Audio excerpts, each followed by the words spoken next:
안녕하십니까. 계속해서 대구에서 전해드리겠습니다. 오늘은 대체로 맑은 가운데 공기질이 나쁜 상태를 보이겠습니다. 현재 초미세먼지 농도는 대부분 지역에서 나쁨 수준을 보이고 있습니다.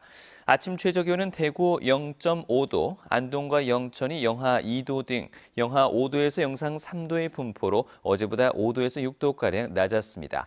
낮 최고 기온은 대구, 구미, 포항 17도, 안동이 5도 등 13도에서 18도의 분포로 어제보다 3도에서 4도가량 오르겠습니다.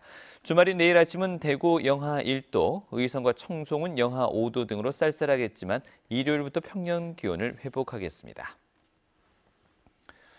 교통사고로 생명을 잃을 뻔한 20대 여성이 소방과 병원의 신속한 구조로 생명을 구했습니다.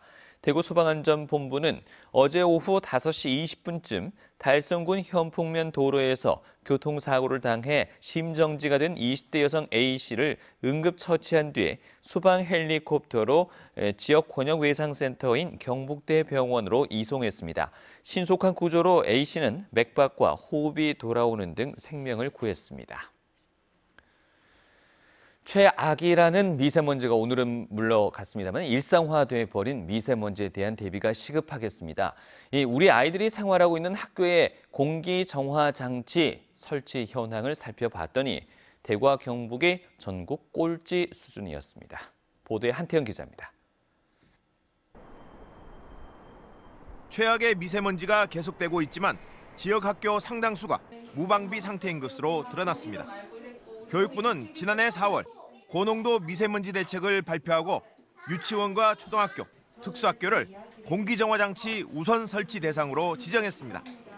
이들 학교 가운데 공기청정기나 환기설비 두 종류 중 하나라도 갖춘 공기정화장치 설치율은 대구 53.2%, 경북 43.5%입니다. 전국 17개 광역시도 평균 79.7%보다 훨씬 낮은 꼴찌 수준입니다.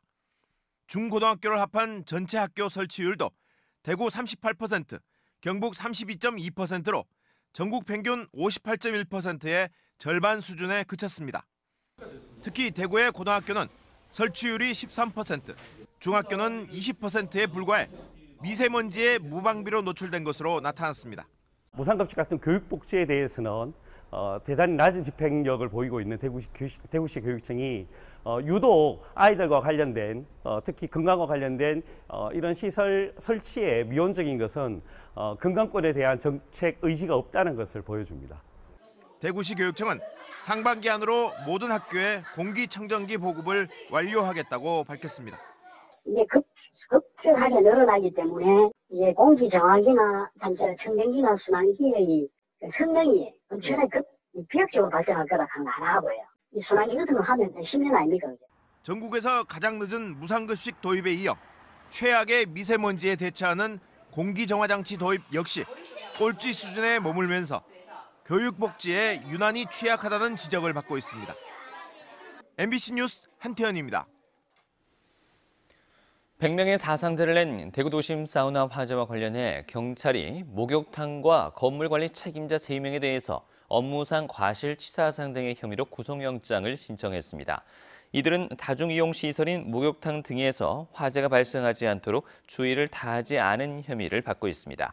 화재 수사본부는 다음 주 수사 결과를 발표할 예정입니다. 국회 윤리특별위원회는 20대 국회 들어서 제출된 징계안 18건을 일괄 상정했습니다. 징계안에는 미국 출장 중에 스트릿바 출입 의혹을 받고 있는 최교일 의원과 5.18 폄훼 논란을 일으킨 자유한국당 의원 등의 징계안이 포함되어 있습니다. 윤리위는 징계안을 외부 인사들이 포함된 윤리자문심사위원회로 넘길 방침이며 자문위가 최장 2개월 이내에 징계 수위를 정하면 윤리위가 회의를 거쳐 최종 확정합니다.